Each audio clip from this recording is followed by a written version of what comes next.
Good morning student. आज हम शैक्षिक प्रबंधन में प्रशासन में वित्तीय प्रबंधन के बारे में पढ़ेंगे। जैसा कि हम जानते हैं, किसी भी संस्था या संगठन के संचालन का में वित्त का महत्वपूर्ण स्थान होता है। किसी भी संस्था के लक्ष्यों को निर्धारित करते समय पहले से ही ये अनुमान लगाना अत्यंत आवश्यक होता है कि उस संस्था में के वित्तीय संसाधन कहाँ से जुटाए जाएंगे, और अगर लक्ष्यों की पूर्ति में कहीं कोई कमी पड़ गई तो वित्तीय संसाधन की पूर्ति कहाँ से होगी।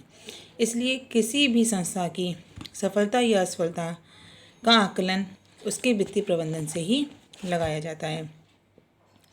विद्यालय के वित्तीय प्रबंधन के निम्न साधन हैं: विद्यालय अनुदान, TLM ग्रांट, समुदाय से प्राप्त धन, विद्यालय की भूसंपत्ति से प्राप्त धन, ग्राम पंचायत निधि तथा प्रतिनिधियों से प्राप्त अनुदान। पहला है, विद्यालयों को सर्वाधिक जो संसाधन है, वित्तीय संसाधन प्राप्त होने वाला, वह है विद्यालय अनुदान। विद्यालय अनुदान राज्य सरकार द्वारा प्रत्येक विद्यालय को दिया जाता है, जिसमें प्राथमिक विद्यालयों के लिए 5,000 रुपये प्रतिवर्ष और उच्च प्राथमिक विद्यालयों के लिए 7,000 रुपये प्रतिवर्ष अनुदान के रूप में दिए जाते हैं। इस अनुदान से विद्यालय के खर्चे चलते हैं। यह अनुदान जिला विद्यालय निरीक्षक या बेसिक शिक्षा अधिकारी द्वारा प्रत्येक विद्यालय को प्राप्त होता है। दूसरा TLM grant, teaching learning material, अर्थात शिक्षण अधिगम सामग्री।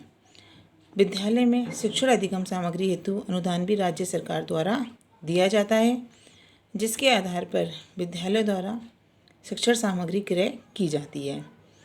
समुदाय से प्राप्त धन, विद्यालय को समुदाय के सदस्यों, विभिन्न समाजसेवी संस्थाओं, धनी लोगों आदि के द्वारा विद्यालय के कार्यकलापों को सुचारू रूप से चलाने हेतु भी धन प्रदान किया जाता है।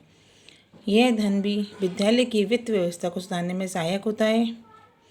जैसे अनेक समाजसेवी संस्थाएं विद्यालय में खेल के मैदान का निर्माण करा देती हैं, कमरों का निर्माण करा देती हैं आदि।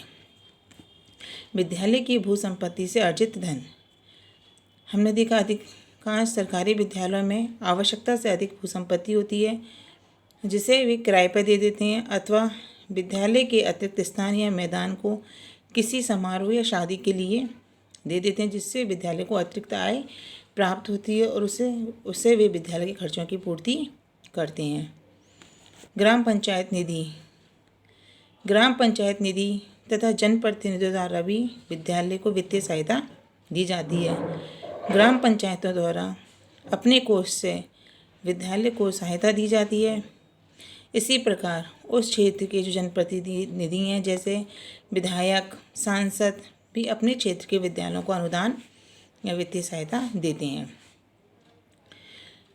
केवल बस ये शासन द्वारा प्राप्त धनराशि का उपयोग करते समय कुछ बातें ध्यान में रखनी चाहिए, जैसे सामग्री को खरीदना और भुगतान हेतु निर्धारित नियमों का पालन हो, उन सब की रसीद हो, विद्यालय में तर्कसंगत प्रक्रिया के अंतर्गत ही वस्तुओं को क्रय किया जाए,